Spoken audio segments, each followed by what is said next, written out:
In this video, I'm going to be going through the Chapter 8 Polynomial Test Review Part 2 in-class review. So on the first page here, we have some multiple choice questions. The first one says, sometimes you can save time by factoring out the greatest common factor, or the GCF. Which expression below has a GCF? So let's go ahead and look at these four problems and figure out which one of these has a GCF. So when I look at the letter A here, I see I have a coefficient of 1, -14, and 24. So I need to think, is there a number that goes into 1, 14, and 24 besides 1? And there's not a number that goes into all three of those besides 1. So that one doesn't really have a GCF that we're looking for. Looking at B, I see I have a 3, a 4, and a 7. Again, the only number that goes into all three of those is 1. So that's not really the GCF we're looking for either. If I look at C, I see I have a 5 and a 15. Okay, well, the number 5 goes into both 5 and 15. So this has a GCF of 5. And then I also see that we have an x cubed and an x squared. So these two terms also have an x squared in common. So this one here, letter C, does have a GCF, and its GCF is 5x squared. Number 2 says, which expression below represents the difference of two perfect squares? All right, so first of all, difference means subtraction. So I'm going to be looking for one that has subtraction, which means I can automatically eliminate C because that one is addition. So that one can't be correct. And then I'm really looking for the difference of two perfect squares. And remember, perfect squares are 1 squared, 2 squared, 3 squared, and so on. So 1, 4, 9, 16, and so on. So when I look here at my coefficients, I have a 4, which is perfect, but the number 8 is not a perfect number, so that can't be correct. Here I have 5 and 15. If I factor out the GCF of 5x squared from above, I see that I have x minus 3. Neither of those are perfect, so that can't be correct. D is our only option left, and it is a difference of two perfect squares. 9 is perfect, and 4 is also perfect there. Looking at number 3, I have it says, which expression below would use the factoring by grouping method? So factoring by grouping is what we do when we have 4 terms. So we're looking for which of these problems or which of these expressions has 4 terms. And I see that the only one that has 4 terms is A. Okay, so again, for grouping, it has to have 4 terms. Number 4 says, which expression below has an A value greater than 1, and therefore you would use split the middle method. Okay, for split the middle method, that's what we do when we have a 3-term expression or a trinomial. So first of all, it needs to be 3 terms, which means I can eliminate D, and I can also eliminate C because those don't have 3 terms. So then I'm left with just A and B. Now, go back to the problem. It says has an A value greater than 1, and the A value is the coefficient on the x squared term. So let's look here. On A, I have a coefficient of 1, and on B, I have a coefficient of 2. I'm looking for when A is greater than 1, which means B is the answer there because 2 is greater than 1.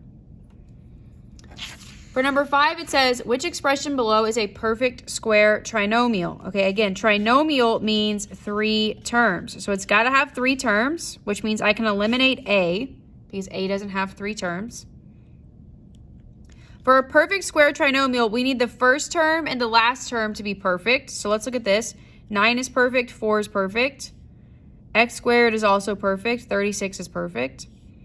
X squared is perfect, and -36 is not actually what we're looking for here, because remember the format for a perfect square trinomial is a squared plus 2ab plus b squared, or a squared minus 2ab plus b squared. Okay, so we need this to be a positive sign here, regardless of what the sign is here. So this one doesn't make sense because we can't have a -36. We need it to be a positive. So we can eliminate D. All right, so then we're left with these two here.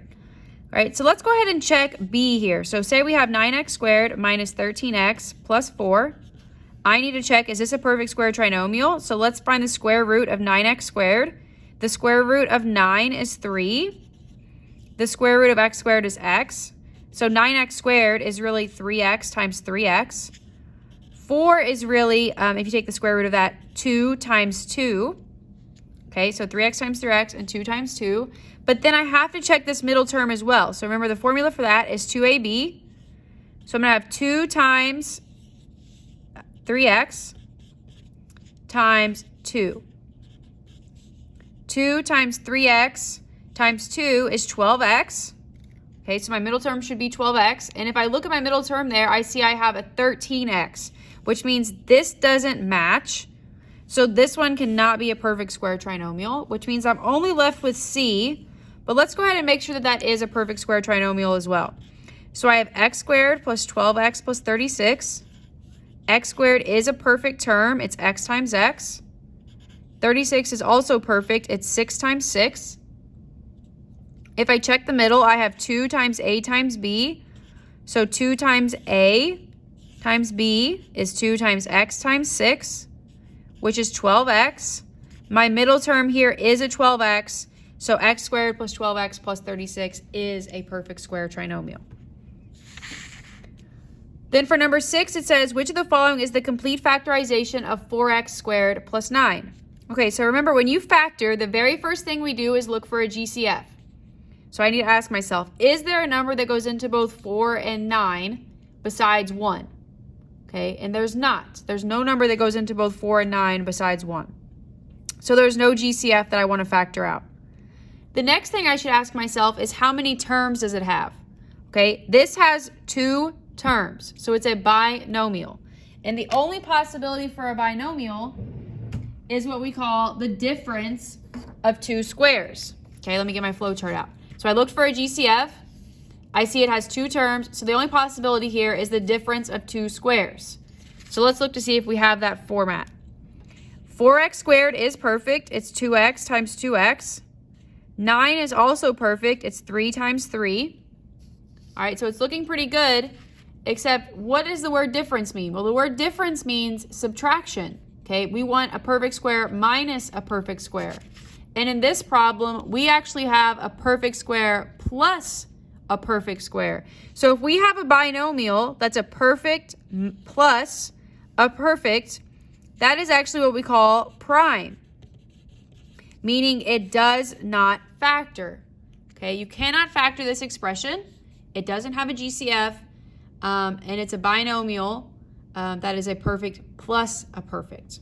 Okay, so you cannot factor that.